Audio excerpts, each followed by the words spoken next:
Elif'in mutfağına hoş geldiniz. Bugün sizlerle tam kıvam, tam ölçü, tüm püf noktalarıyla evde midye dolma tarifini paylaşmak istiyorum. Önce pirincimizi ıslatalım. Derince bir kabın içerisine 2 su bardağı baldo pirinci alalım. Kullandığım bardak 200 mililitrelik klasik su bardağı boyutunda.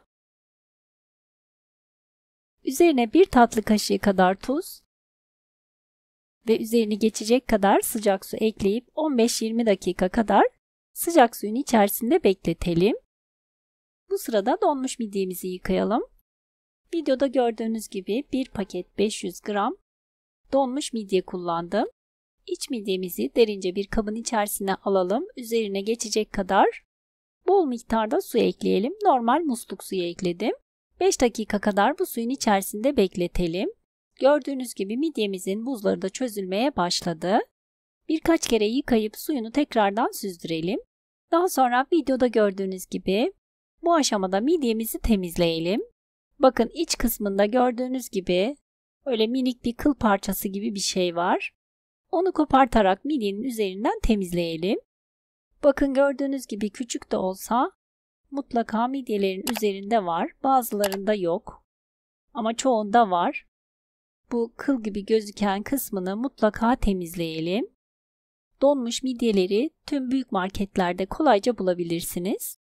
Aslında donmuş midyeler yemeğe hazır, temizlenmiş bir şekilde hazırlanıyor. Yani üzerinde öyle yazıyor ama aslında gördüğünüz gibi bu kısımları temizlenmemiş oluyor. Onu mutlaka temizlememiz gerekli.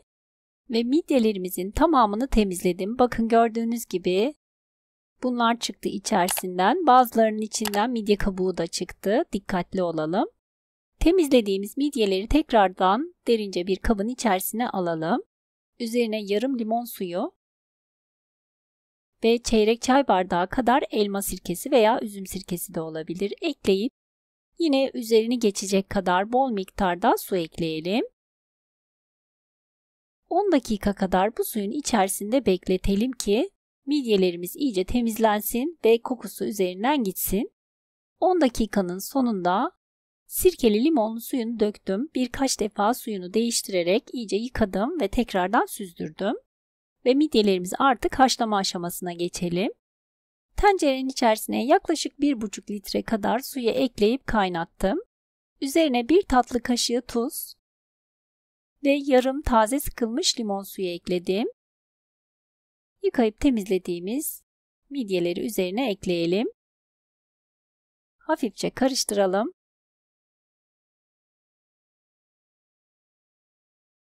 Ve kaynamaya başladıktan sonra kısığa yakın orta ateşte 15-20 dakika kadar midyeler yumuşayana kadar haşlanmaya bırakalım. Bu aşamada kapağını kapatmadım. Videoda gördüğünüz gibi üzerinde oluşan köpükleri ara ara üzerinden almaya çalışalım.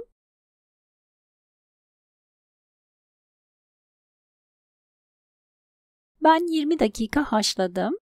Midyelerimizi kevgirle bir tabağın içerisine süzdürerek alalım ve bir kenarda bekletelim. Midyenin iç pilavı için 3 adet orta boy soğanı olabildiğince ince olacak şekilde doğrayalım.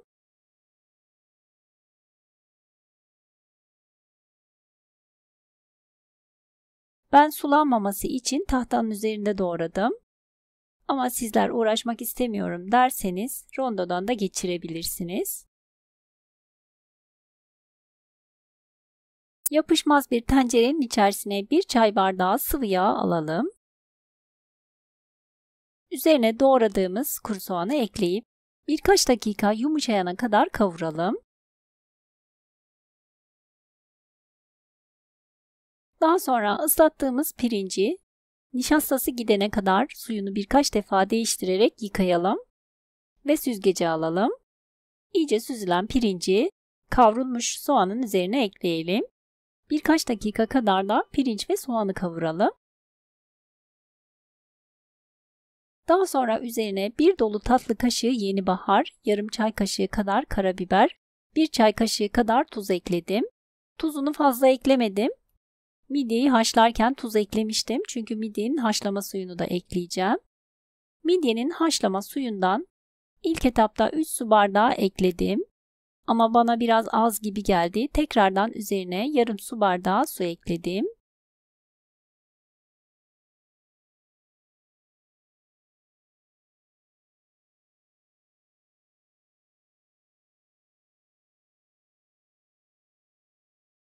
Yani pirinci ölçmüş olduğumuz bardakla 3,5 su bardağı su eklemiş oldum. Ama sizler pilavı daha diri seviyorsanız 3 bardak da ekleyebilirsiniz. Hafifçe karıştıralım ve kapağını kapatalım. Kısık ateşte pilav suyunu çekene kadar pişmeye bırakalım. Gördüğünüz gibi suyunu çekti. Üzerine kağıt havlu örtüp tekrardan kapağını kapatalım. Ve bir kenarda 15-20 dakika kadar dinlenmeye bırakalım. Dinlenen iç pilavımızı hafifçe karıştıralım ezmeden.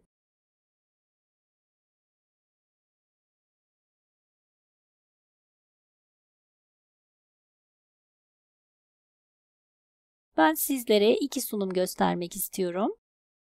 Videoda gördüğünüz gibi yemek kaşığına 1 kaşık iç pilav alalım. Ve üzerine bir tane haşlanmış midye ekleyelim. Yavaşça bir tabağın içerisine çıkartalım. Dilerseniz sunumunu bu şekilde yapabilirsiniz.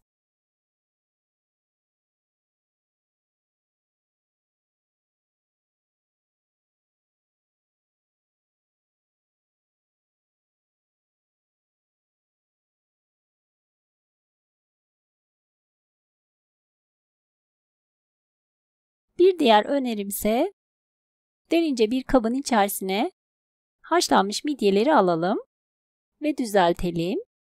İç pilavı üzerine ekleyelim.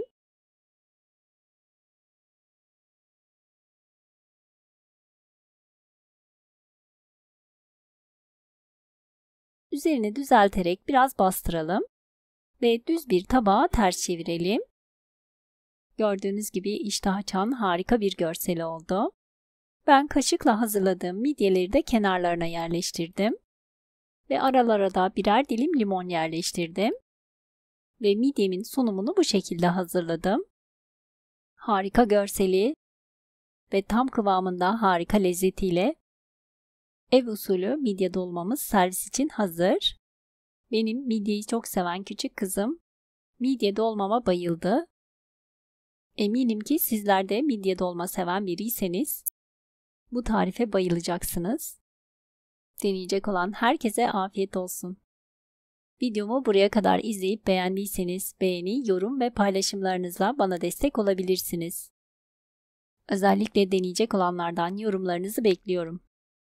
İlginiz için ve videomu sonuna kadar izlediğiniz için teşekkürler.